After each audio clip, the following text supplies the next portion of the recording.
Coming up on the Mindful Midlife Crisis. One of the things that we always like to understand when we talk to people is kind of where they're coming from. We all bring money mindsets into our adult lives.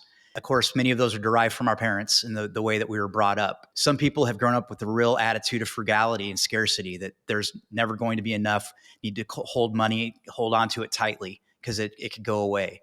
And for many folks that are second half of life now were raised by parents that may have gone through the Depression with their families and stuff. So that mentality is still very, very prevalent. Others grow up with, they just kind of have whatever they want. Money was never an issue, or they weren't really ever concerned about it.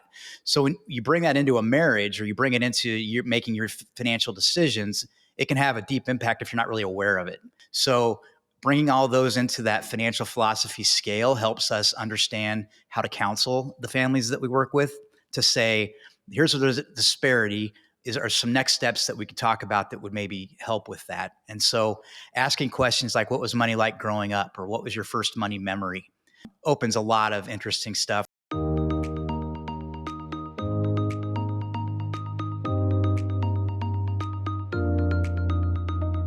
Welcome to the Mindful Midlife Crisis, a podcast for people navigating the complexities and possibilities of life's second half. I'm your host, Billy Lahr, an educator, personal trainer, meditation teacher, and overthinker who talks to experts who specialize in social and emotional learning, mindfulness, physical and emotional wellness, cultural awareness, finances, communication, relationships, dating, and parenting, all in an effort to help us better reflect, learn, and grow so we can live a more purpose-filled life. Take a deep breath, embrace the present, and journey with me through the Mindful Midlife Crisis.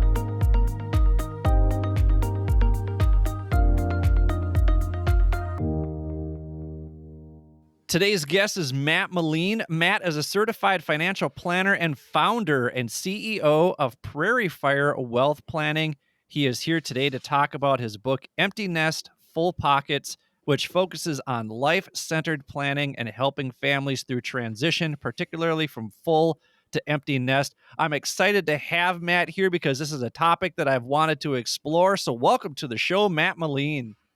Well, thanks so much. Excited to be here. It's exciting Iowa to Minnesota crossover here. So good stuff right in the Midwest. That's right. That's right. You know, Minnesotans have jokes about Iowans that I will not tell because you're a good guy. I don't want to hurt anybody's feelings here right off of the bat. Well, listen, brother, that can go both ways. So. Oh, here's the thing, Matt, I got to tell you, I'm really looking forward to this episode because we haven't had a financial planner on it. And I think that is something that we as a show have missed out on, is having someone to talk about money sense, particularly for midlifers. But just reading through your book, you would think reading a book about finance isn't going to be very entertaining. The book is hilarious. There are so many times when I laughed out loud. And then when I got to your 10 roles, there were parts where I laughed out loud too. So I just really feel like this is going to be an entertaining conversation. So let's look at those 10 roles. What are 10 roles that you play in your life? Yep. So husband, father, brother, 4 kids, and been married for 15 years. Golf buddy, U2 fan, bourbon lover, and I was going to put bourbon/cigar lover, but I didn't know how many vices I should put in my top 10. So I thought I better keep that minimalistic. Author, financial confidant, business owner, and fitness chump. So as a bourbon and cigar lover, do you have a bourbon and cigar room, and do you have the smoking jacket and everything? Well, I'm only allowed to smoke outside, so I do need a jacket from time to time, especially here in Iowa. But just begun collecting bourbons a little bit, trying to learn more about them. I found some YouTube folks on the cigar side that I really have enjoyed learning about, those family farms and how that's created so much prosperity for so many families in Central America. It's just a really interesting culture behind both scenes. And so while I don't partake very frequently because those two things aren't really good for you, I do now and then do enjoy that. So bourbon has popped up on the show multiple times now. Our good friend Matt Hazard talked about going down to Kentucky and going to like a bourbon fest or something like that. I don't know if this episode will come out before or after we talk to Eric Romanak, That episode is the Live Better, Die Slower episode. He too is a bourbon fan. So a lot Hmm. of bourbon lovers here are on the show. I'm enjoying this. I'll be honest, I'm not a bourbon guy. I'm not a hard alcohol guy. I Yeah. like beer. I mean, that's about as simple as I can get. Bourbon sounds to be more of a refined, acquired taste. Perhaps they say most alcohol is actually acquired. So that could very well be the case. But as you kind of develop the different senses and notes, and the big thing with all of those things is hearing this. I love the stories. I love the stories of how they came into being, the families that have created them. You know, how you've got 4 generations, 5 generations of folks that have been part of that, or even like Sammy Hagar that does his own tequila. It's just fun to hear what's going on behind the scenes versus just grabbing something off the shelf and hoping for the best. Now you're also a U2 fan. I am a diehard Pearl Jam fan. I've seen them 49 times in 9 different Wow. countries. I'm gonna go see them in St. Louis in September. That'll make number 50. How big of a U2 fan are you?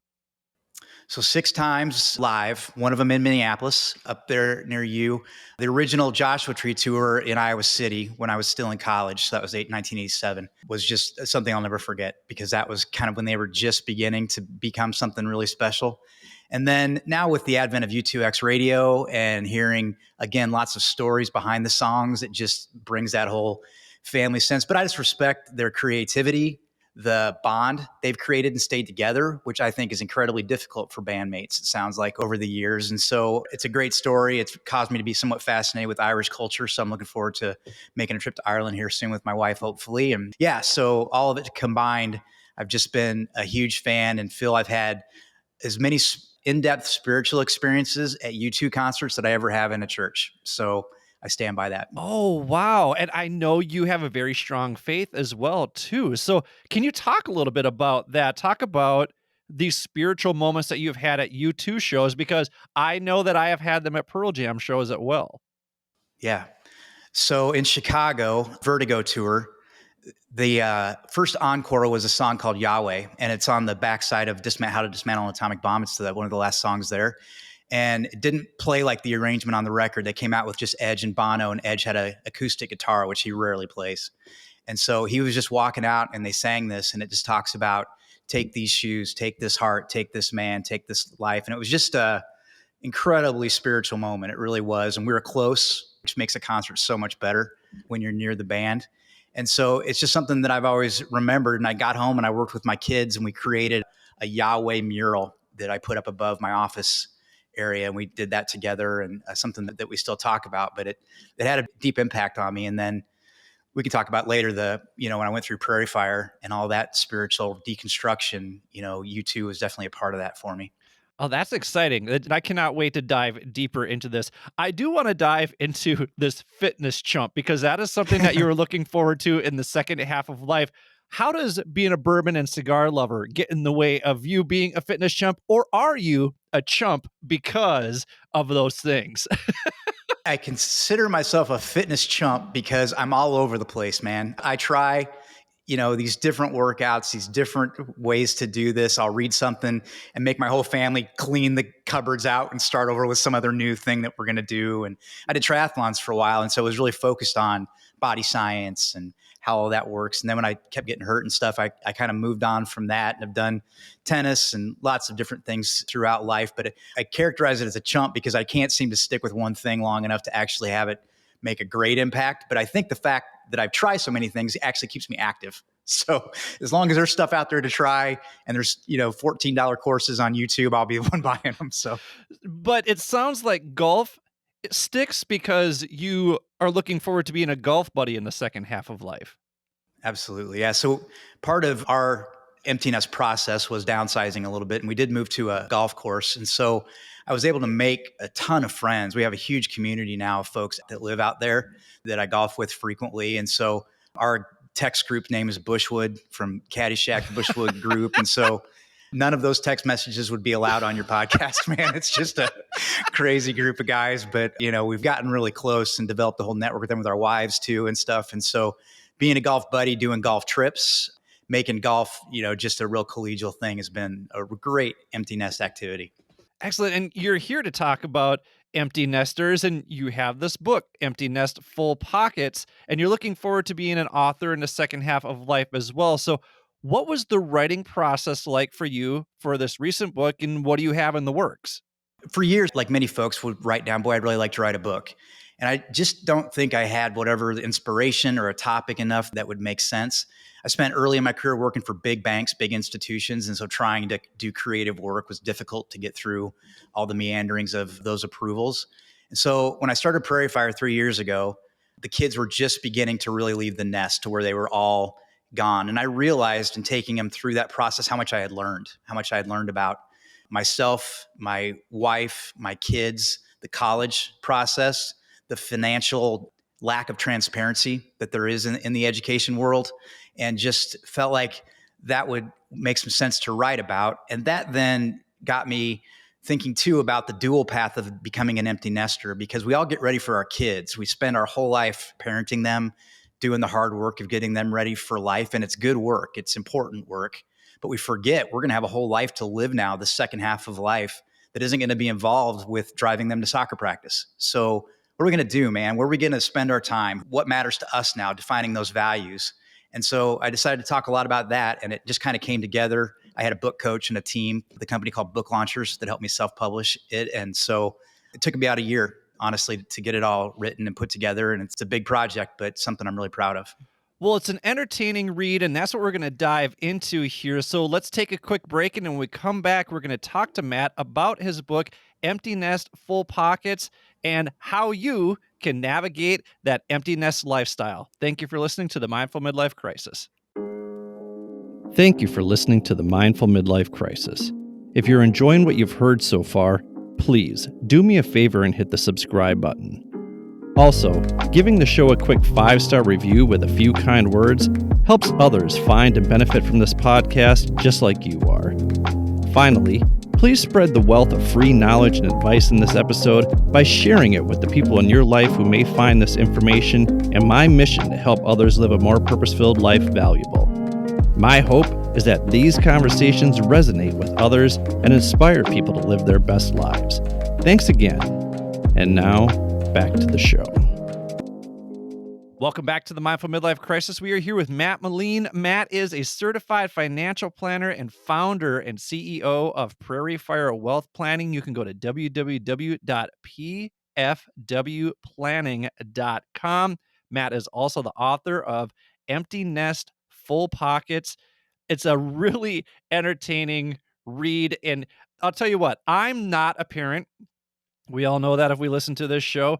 And even still, I am thoroughly enjoying this book, Empty Nest Full Pockets, because it's full of hilarious and entertaining anecdotes about your own empty nest journey and all the roller coaster emotions that come with being a parent of teenagers who are about to embark on their first real dose of freedom. And so I want to start with this idea of the tug of war that you talk about, because I imagine the financial piece is tangible in a sense, but the emotional piece is kind of the silent predator for a lot of parents. So talk about what you mean by the tug of war here and what that looked like for you. Sure. So as you parents, you hang on tight. You're doing a lot of work, especially when they're young kids and they need you. And so as they grow and mature, get into high school, junior high, start to drive, their need and want for independence can come in direct conflict with your wanting to hang on to them and either control their life or just be part of it in many ways. And frankly, you can feel betrayed because here this little shit that you've raised and worked so hard for now doesn't want anything to do with you. The last thing they want to do is spend time with you. I mean, it's cruel. And so at first I was just mad. I'm just like, what is going on? You know, my son, Matt Jr., just was embarking on his life. He had his car and I just never saw him. And, you know, so you're trying to create these moments of spending time with them. You're trying to interact with their friends and be cool. Well, you're not cool. They don't want to spend time with you, but they still need you. And so the big challenge I had, and I went to see a counselor friend of mine and just said, I'm really having trouble with this. I'm really upset. I don't feel like they appreciate what we've done. I don't feel like they care about us anymore, and just being a selfish little baby, frankly. And he said, well, you know, Matt, the only reason that they can do that and they can be independent like that is because you've done a good job as a father. You've been doing what you had to do to get them ready. And man, that really helped me. And so I just looked at it from a different lens then of this is the next stage of the work that we have to do with them. So there's that tug of war of independence, of them wanting to be their own person. And there's a tug of war of you wanting to hang on as best you can. But once again, you got to be thinking about what's your life going to look like now. So what does your life look like now that you're an empty nester? At first, and I talk in the book about the first Friday, you have this first Friday where the kid's gone and you're like, what the hell am I going to do?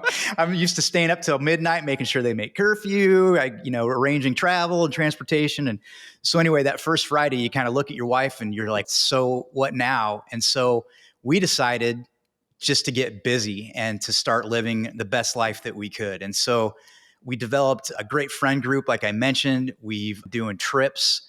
We've tried things out like cooking classes and wine tastings and try to diversify our experiences a little bit. But I'll be honest, Billy, it's been one of the funnest periods of my life. I mean, I look back to college and that was really fun. And I think it's really fun because you're not really worried about much. You're just kind of doing life. Well, now besides, focusing on the business and all that, we have just a lot of time that we can just have fun, try new things, make new friends. Adventure is a huge part of the second half of life. And so always looking for ways that we can gather new experiences. And then of course, starting the business once the kids start to leave was a big step for us too, as empty nesters my wife here works here with me as my operations manager. So we launched this together after many years at a large institution. So that was a big empty nest leap as well.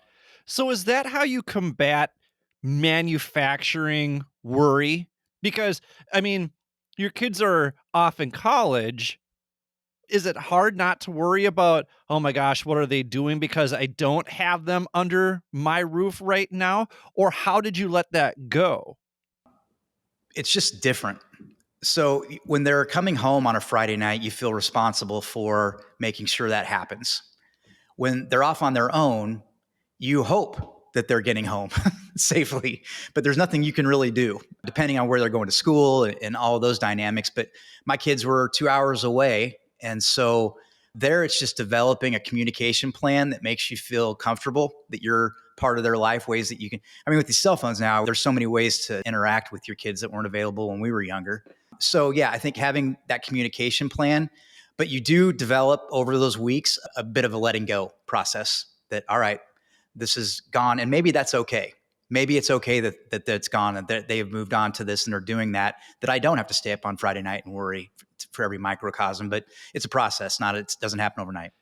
It feels like you've really been able to make that transition smoothly into being an empty nester. You talk about in the book the emotional decisions around money mindset. So, where does one's money mindset begin, and how do you help future empty nesters avoid pitfalls based on their money mindset? I know you've got this financial philosophy scale that you use, and it's in the book. And as someone who likes charts and graphs, I fell in love with this immediately. So, can you talk about how you use that in order to help people avoid those pitfalls? Sure. So one of the things that we always like to understand when we talk to people is kind of where they're coming from. And so we all bring money mindsets into our adult lives. And of course, many of those are derived from our parents and the way that we were brought up. And so some people have grown up with a real attitude of frugality and scarcity, that there's never going to be enough, need to hold money, hold on to it tightly because it could go away. And for many folks that are second half of life now were raised by parents that may have gone through the depression with their families and stuff. So that mentality is still very, very prevalent. Others grow up with, they just kind of have whatever they want. Money was never an issue, or they weren't really ever concerned about it. So when you bring that into a marriage, or you bring it into making your financial decisions, it can have a deep impact if you're not really aware of it. And what I find with some families is that one's got a very strong opinion about the stock market. It scares me. I want no part of it. Others are, we should be doing everything for our kids, paying for all of their college, whether they want to go to Harvard or local community college.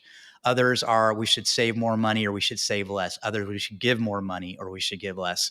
So bringing all those into that financial philosophy scale helps us understand how to counsel the families that we work with to say, here's where there's a disparity. Are some next steps that we could talk about that would maybe help with that. And so asking questions like, what was money like growing up? Or what was your first money memory? opens a lot of interesting stuff. I'll just share this story. I had a client, and she shared how they never had any milk at their home. They just couldn't afford it. And so she now distributes milk into her community on Sunday nights because she wants no one to have to go through that. So that's taking a money mindset and paying it forward in a very mindful, proactive way. And those are the kind of conversations we love to have. We don't like just to focus on the surface. Your investment return was 9%. We really want to understand what's making the family tick so they can live their best life now, no matter where they're at. A good companion episode for people who are interested in learning more about this is the Jordan Harbinger podcast, one of my favorite shows. Episode 712 with Brad Klontz, he talks about harnessing the power of financial psychology. And it talks a lot about that money mindset. And he also talks about how a lot of what our mindset around money derives from our parents and how we saw them manage money too. So I'm going to challenge you here a bit. Is there a money mindset that you try and help parents gravitate towards? Or are you able to say, all right, you're definitely a spender here. So let's make this work the way that your budget here. You're an oversaver. So let's find out, hey, what are you willing to do here with your money? How are we able to maximize it because you're not investing or something like that? Like, do you have a money mindset that you're trying to help them get to? I do. And I think it comes a lot from my money mindset. And I would love and try to point in many ways as I can to folks that the universe is a good place and full of abundance. And so, how can we get a hold of that? And so, for those that are incredibly frugal, I try to do all that I can to show that there's safety behind their plan, that we've got cushions and things that can happen, and everything's going to be still okay. For overspenders, this and that, we just say, sure, you can do this, but you're going to have to give up this in exchange. So helping them understand some of the trade-offs. In many cases, it's time is your trade-off. So if you hadn't saved any money, Billy, you probably couldn't go to Korea, but you want to go to Korea, and so you saved money, and now you can do that. But if you hadn't, that would be one thing that you'd have to give up. So it's about that freedom to do exactly what you're doing. So if you want the freedom to say, I want to be done full-time working at 60, fine. In the next 5 years, we'll have to give up these things to make that happen, but we can in some sort of format. And so it's bringing those dreams forward a little bit to, all right, you can do it, but it's going to require this. But I really do try to bring more of a sense of abundance because in my mindset, that's kind of the PrairieFire philosophy. We're burning away the old, making room for new growth. And so helping them find ways to get into that, it could take years, but it's good work. Well, you just mentioned the PrairieFire philosophy, and you have a story about where that title comes from. So can you talk about that? Mm-hmm. So somewhere about the time the kids were beginning to leave, he was a spiritual director of mine, and he brought to me the opportunity to join this class called PrairieFire. And it was a 2-year class with about 25, 30 folks, all pretty much close to the second half of life or in that range. And it was really about exploration and discovery, certainly on the spiritual side. But what we really took from it was ways to become a deeper listener and to understand some of the messages that we might still be living from. These aren't financial messages, but life messages maybe that weren't doing us any good. For me, it was the whole God is going to smite and smote me for being a bourbon and cigar lover. I mean, it was just making me live with a bunch of fear, and that's something that you bring into adulthood if it's something that you had when you were a kid. And so breaking all that apart, deconstructing all that, understanding and finding belief that the universe is a good place and that, God is around but always changing. And so the PrairieFire metaphor for the Midwesterners here is that, that PrairieFire burns away old stuff so it makes room for new growth. And so I was so impacted by that class, and we finished it with what was called a Rule of Life project. And so how do you want to live your life now? How do you want your life to be? What do you want to be focused on? And it was doing that project that got me the courage to open my own business and to take that launch. And so with their permission, they let me use the moniker PrairieFire for it. This financial planning feels almost more altruistic than it does money making. Do you see it that way? Like the way you describe it feels philanthropic. I mean, obviously you're providing a service, but for you, it sounds like it goes deeper. Yeah. And I mean, I wouldn't compare myself to other folks but it does feel like a calling to me in some ways that I'm able to interact with these families. And I do have to get down to the nuts and bolts and the charts and the graphs and the investment, you know, the importance of a good balanced portfolio, a good plan, doing the math and all the work that goes into that is really, really important and table stakes. But getting into our families' lives in a way that makes them appreciate my advice coming from the heart versus just the head is where I think we're different. And so that's just my take on it. There's a million ways to skin the cat as a financial planner. And so that altruistic side is just something that's really I'm passionate about. And so it ends up kind of bubbling up in the work that we do. Now, Billy, not everybody likes that. Not everybody wants the touchy feely and stuff. So, I have to modify my approach as needed. So then you talked about, getting into the nuts and bolts and using some of the tools. You have this fiscalosophy tool. Can you talk about more? What does that look like? How do you use that with people? Yeah, so we've got 10 categories of different things from debt to savings to taking care of children to philanthropy, all those areas. And we ask each spouse and or individual to rate on a scale of 5 to 10 how they feel like they're doing and how do they feel about each of those categories. So like the stock market, I'm scared to death of it or I can't put enough money into it. Well, then where do you feel like you're at? I've got too much in the market or I don't. Debt. I feel like you need a little bit of debt to make life go round, or I'm a completely debt averse. Well, where do you feel like you're at right now? I've got too much debt. So contrasting those things in all of those areas allows us to then diagnose and say, all right, well, if you feel like you have too much debt, here's the next 3 things that we need to do to remedy that. And so again, what are we going to give up? What can we accelerate? Where can we get some little victories along the way? All those kind of things. So that tool is really helpful. And then I also use something called the return on life scale. And that basically says, how do you feel like you're living your life in these different areas around health, career, travel, home? Because for a lot of empty nesters, how they're going to deal with their house is a big, big question. What we're going to relocate, are we going to downsize, are we going to sell, all of that stuff. So it all comes together to help them, we feel like live the best life they can, no matter where they're at financially. Do you see a difference in generational mindsets around money from baby boomers to Gen X to millennials to Gen Z? Maybe you're not working with that young of a group just yet, but I mean, we're looking at things like cryptocurrency and Bitcoin and what have you. So people's, I guess, money making opportunities are different. And like, I'm not getting into cryptocurrency because I don't know anything about it. And it seems in flux all the time, but younger generations might be more willing to take that risk. Are you seeing a difference in the mindset from generation to generation? Are younger generations bucking their boomer parent advice or are they following along with it? I actually see, and I'll go to below Gen X. So let's say people in their 30s, that they are very good savers, very interested in financial advice. And I think they've seen their boomer parents struggle a little bit to maybe not retire on their own terms, or maybe they weren't good savers when they're young and they get real busy saving when they turn 50. So I am seeing that group be pretty good savers, asking good questions, making pretty good decisions. Now, in the midst of all that, there's all these new vehicles to invest. And COVID brought to, everybody got bored. And so tried all these Robin Hoods and these technology stocks and memes and crypto and all that. And so it's still a wild west a little bit. People made a lot of money out of it. People all, lost a lot as well. And so the exponential technologies and things that are coming are going to change the investment landscape dramatically. I have no doubt. Which ones those will be. Maybe you and I can both remember when Amazon was around in the year 2000. Who knew? They were just selling books, what they were going to do. Well, that's how crypto feels to this generation, is that crypto is the future.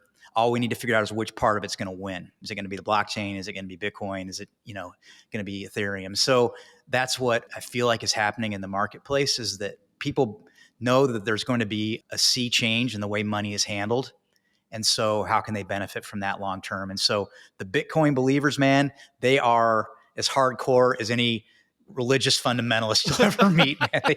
They will go to their grave with the beauty of Bitcoin. So I follow them all on Twitter because I find it fascinating to see their conviction and their belief. But the boomers were a little bit more free to spend, free living. Let's not worry about it. It's all going to be, take care of itself.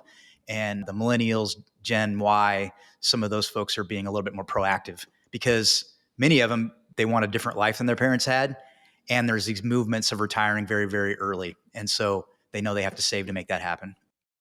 When we talk about money mindset generationally, one of the best pieces of advice that my dad gave me when I first started working as a teacher was pay yourself first. So he's told me whatever your college loan is, double it so you can get that off of the books and then put a big chunk into your 403b. I didn't, in education, you have a 403b similar to 401k.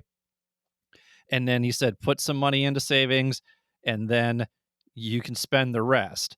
And that really helped me out because I was in a situation where I needed to buy a new car a couple years down the road. And I've just kind of carried that mentality this whole time, which is, really why I've been able to save to travel for a year. But then I also have a good chunk of money in 3 different retirement funds too. So I'm very fortunate that he taught me about that. You have a stat in here in the book based on an ING report that 87% of teens have no idea how money works. So what is it that parents need to do in order to better prepare their teens when it comes to understanding how money works?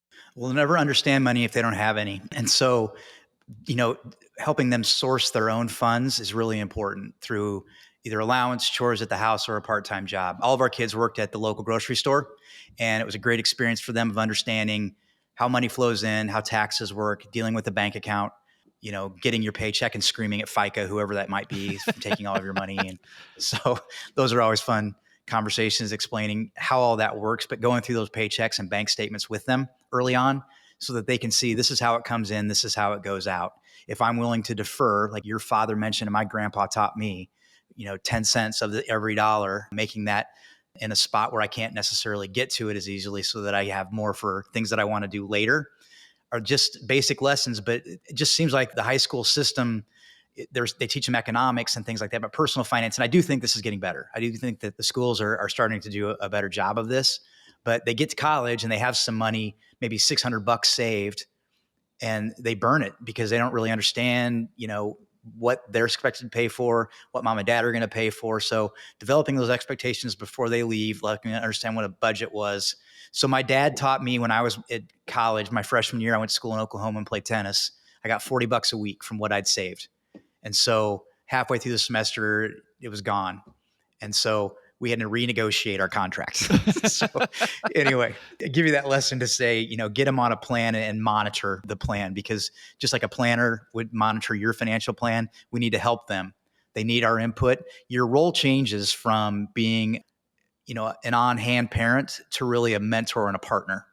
And so if you can walk along with them without judgment, this is how these things are going to work, give them some opportunities to make some money and then spend it the way that they want to, even if you don't think it's the best thing. Again, being that partner versus, this isn't going to fly, with some balance. In that interview that Brad Klontz did with Jordan Harbinger, he talked about like some of the qualities that rich people have is that they're actually really, really good savers, but then they also invest in financial planners.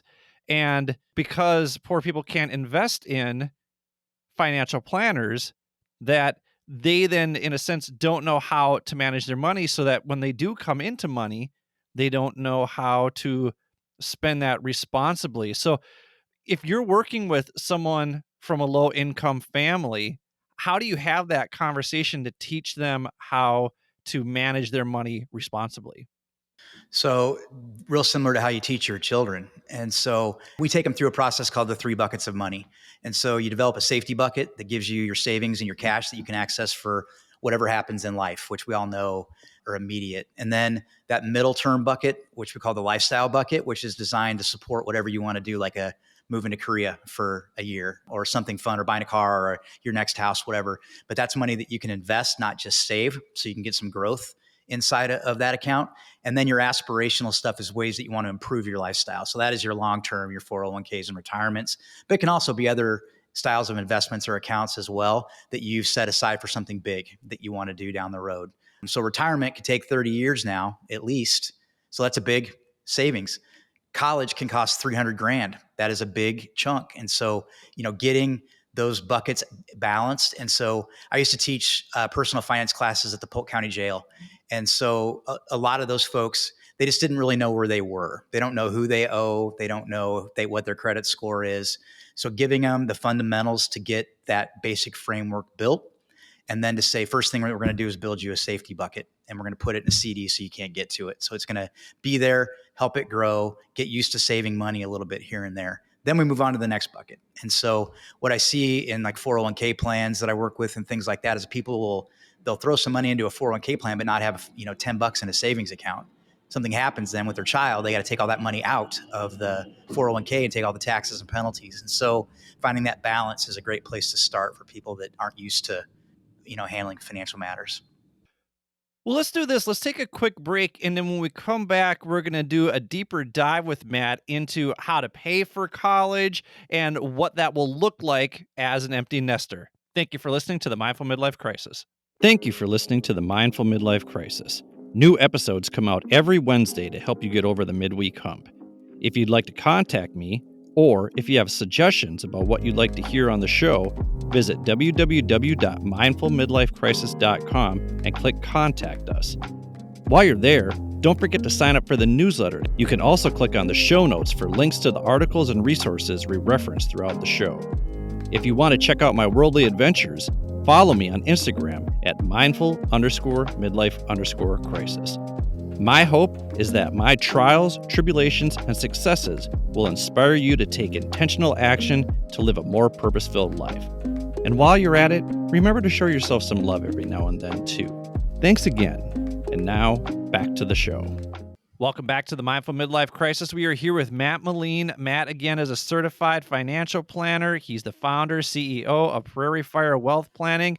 Go to www.pfwplanning.com if you want to get in contact with Matt. Maybe get some financial planning of your own. Maybe you have a child going to college here before too long and you want to make a plan. Let me tell you what, if you need to make a plan in order to help your children afford college, Matt is the guy to talk to, because Matt had not just 1, 2, 3, but 4 children in college at the same time. At the same time, 4 children in college. Matt, I can only imagine the financial planning that this required. So talk about how this experience gave you insight into guiding parents who are paying for their child's college.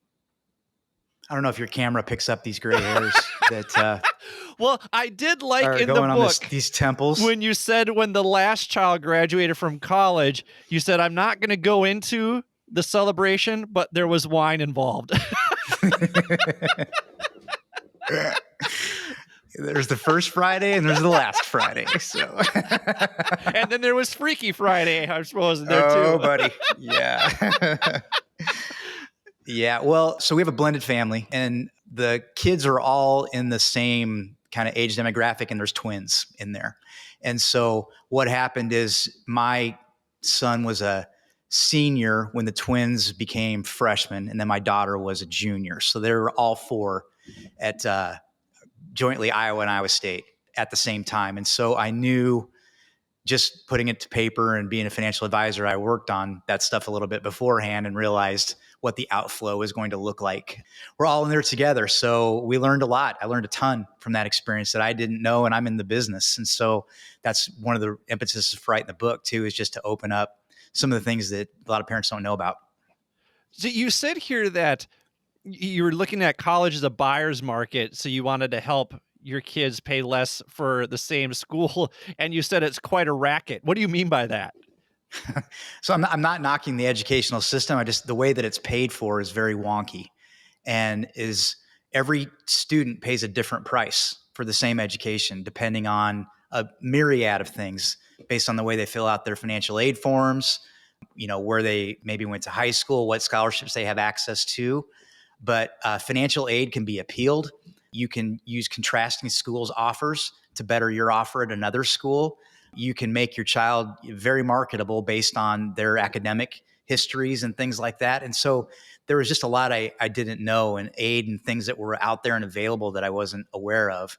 And there's so many great values in private schools that will match, in many cases, the same cost as an in-state public school.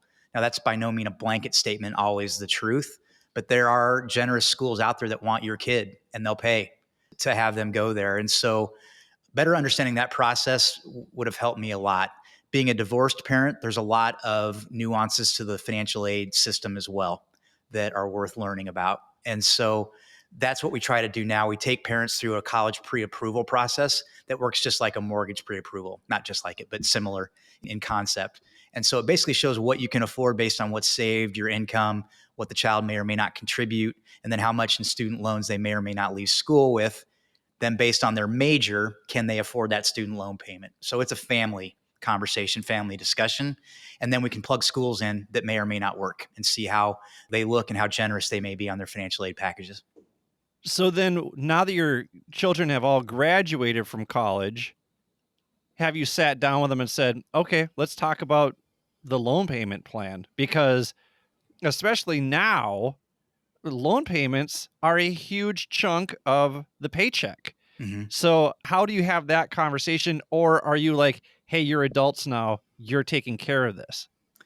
Once again, I think there's a balance to be struck there because you know things that they don't. You've experienced things that they haven't, and that will always be the case.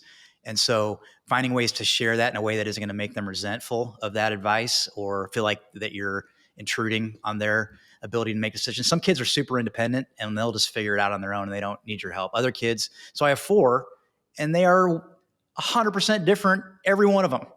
I mean, I gave the girls anything they wanted, but I would take blunt force trauma on the boys. So, we had to like co-parent to figure that out. But back to your question so the twins went to graduate school, one's still in, and we'll have some debt then to deal with there. So what we looked at before they started is what we could expect for payments and what their profession average salary looked like. And then that then backs them into a rent number.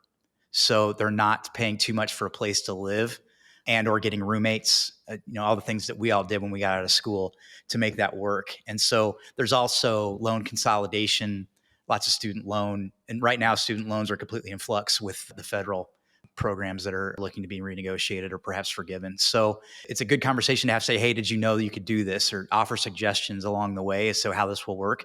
But realize if you have a $2,000 rent payment in downtown Chicago and a $1,000 student loan payment, and you're making $3,100 a month, nobody's going to Starbucks, man. Load up on that ramen. That's right. So you talked about, you kind of doing an analysis of one's major and how that helps pay off. Do you ever find yourself crushing people's dreams when you're having that conversation? Well, I do get dirty looks from the students, along with eye rolls, and I'm sure they're flipping me off under the table. So that definitely goes on a little bit. So what we talk about is you should think about adding this as a minor, or you should get a certificate in business administration, or, if you're in that profession, this is how you can monetize that. So be thinking about, otherwise it's just a hobby. And so that's what they're going to college for. Let's be honest, is to develop a career in many cases. And so how you're going to do that. And when they see what the average salary is for a person that comes out with that type of education, I have seen many students shift gears to add some sort of education level, double their major, change things. All 4 of my kids, except for the one who's in accounting, changed their major a couple times while they were in school. One's now going into marriage and family counseling in graduate school out in Rhode Island. And so, but she started in, I don't know, she just tells a hilarious story of she went to this engineering class and started crying and got up and thought, I don't know where I am or what I'm doing. Well, she got into the wrong class. It wasn't, she said she was on her phone trying to drop it in the first 2 seconds of the class starting. So anyway. Well, I mean, you have those moments in college. College is kind of big place, and Mm-hmm. sometimes it's not for everybody. And I like how in the book you talk about, hey, there's a 2-year option, there's a 4-year option, there's a trade school option. I am very pro community college, particularly if you don't come from an affluent family. In fact, like, had I decided to play college baseball after high school, my only options would have been community college because I wasn't good enough to play at a 4-year, and I had a couple community colleges say, "Hey, would you be interested in playing here?" But my high school girlfriend was going to the University of Minnesota Duluth, and that sounded good enough to me because I was going through paralysis analysis because of all the college options out there. And if I'm being honest, had I not been dating somebody at that time, I think I would have been so overwhelmed by my college options and trying to figure out whether or not I was going to play baseball. I don't know that I would have went to college. So, Aaron, I owe you my college education. Thank you very much for that. But how do you educate parents and their children on all of the options without overwhelming them? So when we do the pre-approval, if it shows that there's a big deficit, that's when we start talking about other options. From gap years to a community school. The community schools here in Iowa, colleges in Iowa will let you do your first 2 years there and then finish at Iowa or Iowa State or UNI. And so they have a lot of options that can save a ton of money during those period of years and just taking your classes. These trade schools, we have a client whose son did a 1-year thing in Montana and he got a great career coming out as a diesel mechanic type of thing. And so it depends on the kid and how that's going to work. But if the pre-approval process shows a big deficit, that's when we have to start getting more creative about how that's going to be covered. And I have the exact opposite story, Billy. When I was in college, I was in Oklahoma. I transferred for a girlfriend up to the University of Northern Iowa, broke up, I think 48 hours after I got there. So I completely should have stayed in Oklahoma and played tennis like I wanted to. So I'll get you out of here on this. Not only does the book deal with the emotions of financing a college bound teen, but it also addresses the emotions of being an empty nester. And yeah, I mean, this podcast is all about helping people navigate emotional intelligence and that sort of thing. So I do really appreciate and love that your book does this. And it does it in a very hilarious way through the anecdotes that you tell. Walk us through the conversations you have with your clients about being an empty nester, about what they should anticipate. What were some of the emotions that you and your wife had, as you became empty nesters? You talked a little bit about how it was a very satisfying time in your life. Yeah. I think a lot of people come into the empty nest and they suffer from what Brad Klontz, who I'm a huge fan of, would talk about, recency bias and or comparative analysis of, wow, so-and-so is way ahead of me. Their impression of others really drives their frustration in starting a new part of life because they feel like they're behind. So we do meet a lot of people and they feel like they're behind whatever curve is out there. So helping them understand that they're not. The only curve they have to worry about is theirs and how to make the most of that. But once the kids began to grow up and leave and we had some free weekends and we were starting to make these new friends and we had some travel opportunities and just some things that we've always wanted to do. We spent extra time with our parents. And so all of that, I firmly believe it's been one of the most fulfilling periods of my life because you see the kids doing their life and you feel like you're part of that. We're real close and see how that all goes. You get to throw your elbows a little bit and try new things. Like starting the business was a big thing for me. Writing the book, another thing that I had out there that, when you're full-time parenting, it's really hard to find time to do that. But when you're an empty nester, you have some blocks of time where you can do some of the things that you've always thought about doing. People take up all kinds of artistic things. Guys start fishing. They buy a kayak. We have plenty of boat fights in here about if we're going to buy a boat or not, the empty nesters, because that seems to be a common family concern. And so it's just fun stuff like that. It's living your best life that you can with the resources that you have and not coming into midlife and post midlife feeling like, wow, I'm way behind or I've made all these mistakes. And let's just take a look at where you're at today and get to work. There's no looking back. Well, it almost feels like the midlife crisis is then shortly followed by the empty nester crisis, but you're crushing it. Do you ever find that you run into parents who have an unhealthy enmeshment with their children? And how do you have that conversation? Because I don't imagine it would go over well for you to say, I think you need to do some therapy so you can get through this loss of your child because you're clearly enmeshed with this relationship. So how do you help them with that? Or is that not your cup of tea? Is that not your profession? It's not. And it's, I think a lot of people, they'll recognize it on their own that there's those kind of things going on. We always offer to help wherever we can and then make sure to be careful to say we're not experts. So like in the state of Iowa, if you have a 401k plan and you don't want your wife to be the beneficiary or your husband to be the beneficiary, they have to agree. So I always follow that up with, and we don't do marriage counseling.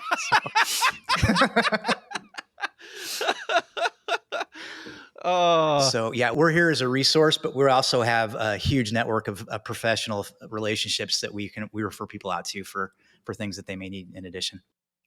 Well, it sounds like you're living your best life here and you made a big purchase here as well. You got yourself a golf cart. So the funny story is, Billy, we bought this house. We hadn't closed. So before we actually moved in, I had the golf cart delivered. I had to keep it in a shed because we got it 2 days before we actually owned the house. So my wife always jokes that he bought the golf cart before we even bought a sofa for the place. So yeah. Well, listen, you can't be a golf buddy if you don't have your own golf cart, right? I mean, that's just going to draw friends to you immediately, right? Well, they always have somebody to ride with. Yeah. So it does make it easier, and we live right on there. So it's easy to traverse and get out for just a few holes here and there. And again, our whole social crew is out there. So we spend a lot of time with our friends and family out there. And not everybody in the family likes to golf, but I force them all to try it anyway. Well, Matt, it's really been a pleasure talking to you here today. If you are interested in getting that book, we're going to link it in the show notes. That Matt's going to give it away for free. Look at that. He's already offering you some help. I can't recommend the book enough. It really is a funny anecdotal book with a lot of practical tips. There are charts in it for people like me who like stuff like that. If you want to get in contact with Matt, go to www.pfwplanning.com. Send him a message through there. Matt, thank you so much for sharing that financial advice with us. Well, Billy, I thank you so much for having me. I've enjoyed learning about your project here and all the things that you've got going on. And boy, I just can't wish you the best for your adventure to Korea and all the things that are going on in your life. It's really exciting and brave. I appreciate that. Thank you very much. So for Matt, this is Billy. Thank you for listening to the Mindful Midlife Crisis. May you feel happy, healthy, and loved. Take care, friends. Thank you for taking the time to listen to the Mindful Midlife Crisis podcast. We hope you enjoyed this week's episode. If this episode resonates with you, please share it with your family and friends. We will do our best to put out new content every Wednesday to get you over the midweek hump. If you want episodes to be downloaded automatically to your phone each week, all you need to do is hit the checkmark, subscribe, like, or follow button, depending on what podcast format you're using. While you're at it, feel free to leave our show a quick 5-star review with a few kind words so more people like you can easily find our show. If you're really enjoying the show and you want to help us out, feel free to make a donation to www.buymeacoffee.com/MMC podcast. That's www.buymeacoffee.com/MMC podcast. You can also access the link in our show notes. We use the money from these donations to pay whatever expenses we incur from producing the show, but ultimately, we record this show for you. So if you keep listening, we'll keep recording and releasing new episodes each week regardless. If you'd like to contact us, or if you have suggestions about what you'd like us to discuss on future episodes, feel free to email us at mindfulmidlifecrisis@gmail.com or follow us on Instagram at mindful_midlife_crisis. Be sure to check out the show notes for links to the articles and resources we reference throughout the show. Thanks again for listening. May you feel happy, healthy, and loved.